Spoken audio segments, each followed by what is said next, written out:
আসসালামু আলাইকুম ওয়া রাহমাতুল্লাহি ওয়া বারাকাতুহু। 1 মিনিট মাদ্রাসা ইউটিউব চ্যানেলে সম্মানিত দিনী ভাই বোনেরা, আশা করি আল্লাহ তাআলার অশেষ রহমতে ভালো আছেন, সুস্থ আছেন। আলহামদুলিল্লাহ। আজ পবিত্র ঈদের রাত অর্থাৎ ঈদুল ফিতরের রাত। এই রাতে আপনারা কষ্ট করে হলো এই ছোট্ট আমলটি করবেন। রব্বুল আলামিন আল্লাহ তাআলা আপনাদের ধন সম্পদের দরজা খুলে দেবেন, ধন সম্পদ বৃদ্ধি করে দেবেন, মনের নেক আশা ইনশাআল্লাহ পূরণ করে দেবেন।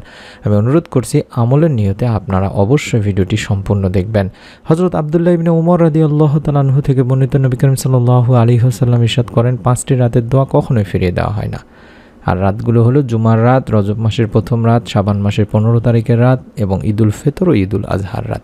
তাই অনুরোধ করছি এই রাতে আপনারা অবশ্যই বেশি বেশি করে আমল করবেন দিনী ভাই বোনেরা। বিশেষ করে যারা রিজিকে বরকত চান, মনের নেক আশা পূরণের জন্য দোয়া চান, তারা অবশ্যই আমলটি করবেন।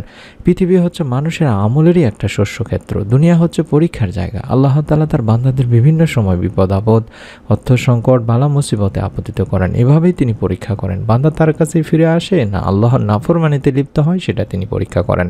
আল্লাহর পক্ষ থেকে আসা বিপদ আপদ সবসময় আযাব বা শাস্তির রূপে পতিত হয় না। কখনো বান্দার ঈমানি পরীক্ষা ও ধৈর্য যাচাই করা হয় থাকে।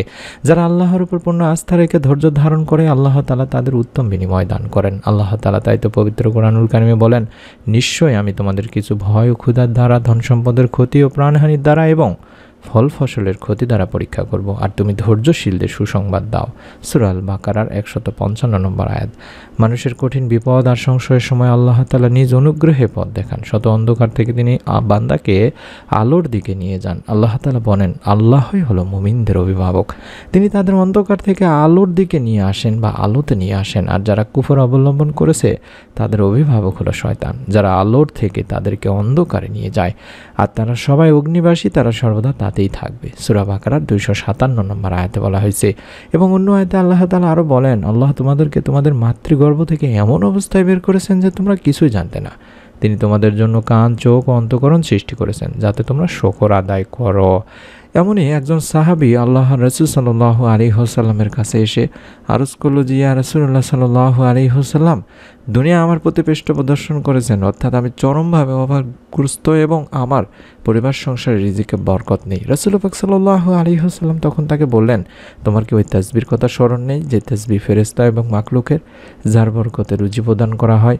এটা যদি তুমি বেশি বেশি পড়তে পারো, বিশেষ করে সুবহে সাদিক যখন উদিত হয় তখন যদি পড়তে পারো অন্তত 100 বার, তাহলে আল্লাহ তাআলাই তোমার রিজিকের ব্যবস্থা করে দেবেন।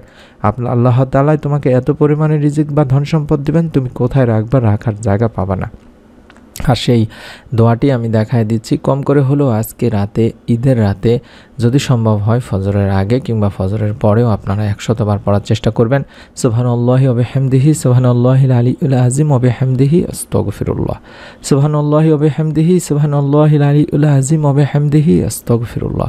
এভাবে অন্তত দেখে দেখে হলেও পড়বেন দিনী ভাই বোনেরা। যদি এটা 100 বার পড়া হয় তাহলে দুনিয়া তোমার নিকট অপমানিত হয়ে আসবে, অর্থাৎ তুমি সহজে সচ্ছলতা লাভ করবে। ওই সাহাবী চলে গেলেন, কিছুদিন পর হাজির হয়ে বললেন, ইয়া রাসূলুল্লাহ সাল্লাল্লাহু আলাইহি ওয়াসাল্লাম, দুনিয়া আমার কাছে এত বেশি আসে, আমি হতবাক, কোথায় উঠাবো, কোথায় রাখবো? তাহলে বুঝতেই পারছেন যে এই দোয়া কতটা পাওয়ারফুল একটি দোয়া। তাই অনুরোধ করছি, আজ পবিত্র রমজান মাসের শেষে ঈদুল ফিতরের রাত আপনারা অবশ্যই অন্তত ফজরের আগে না পারলেও ফজরের নামাজ আদায় করার পরে অন্তত 100 বার পড়বেন সুবহানাল্লাহি ওয়া বিহামদিহি, সুবহানাল্লাহিল আলিয়্যুল আযীম ওয়া বিহামদিহি আস্তাগফিরুল্লাহ। এভাবে অন্তত 100 বার পাঠ করে আল্লাহ তাআলার কাছে 2 হাত তুলে আপনি আপনার পরিবার সংসারে রিজিকে বরকত চাইবেন। আপনার মনের যত নেক চাওয়া পাওয়াগুলো আছে সেগুলো আপনারা চাইলে ইসমে আজমের একটি ছোট্ট দোয়ার মাধ্যমে আল্লাহ তাআলার কাছে পূরণের জন্য বলতে পারেন। এই ইসমে আজমটিও আমি আপনাদেরকে শিখিয়ে দিচ্ছি। শুধুমাত্র ইয়া জাল জালালি ওয়াল ইকরাম, ইয়া হাইয়্যু ইয়া কাইয়্যুম, এটি আল্লাহ তাআলার অন্যতম একটি গুরুত্বপূর্ণ গুণবাচক নাম। এটিও আপনারা অন্তত বেশি বেশি করে পড়তে পারেন। এর মাধ্যমে আল্লাহ তাআলা বান্দার মনে নেক আশা পূরণ করে থাকেন। এই নামে আল্লাহকে ডাকলে আল্লাহ তাআলা তার ডাকে সাড়া দিয়ে থাকেন। তাই অনুরোধ করছি, অবশ্যই আমলটি করবেন। মনের মধ্যে একটা বিশ্বাস করে নিয়ত করে আমলটি করবেন। নতুন পরীক্ষিত আমলের ভিডিওটি আমরা তৈরি করছি। আশা করছি সেই ভিডিওটি পাওয়ার জন্য হলেও চ্যানেলটি সাবস্ক্রাইব করে বেল বাটনটি অন করে রাখবেন। আমরা দোয়া করি রব্বুল আলামিন যেন আপনাদের সকলকে এই ঈদের রাতের ওসিলায় আপনাদের মনে নেক আশা পূরণ করে দেন। আমিন। আসসালামু আলাইকুম ওয়া রাহমাতুল্লাহি ওয়া বারাকাতুহু।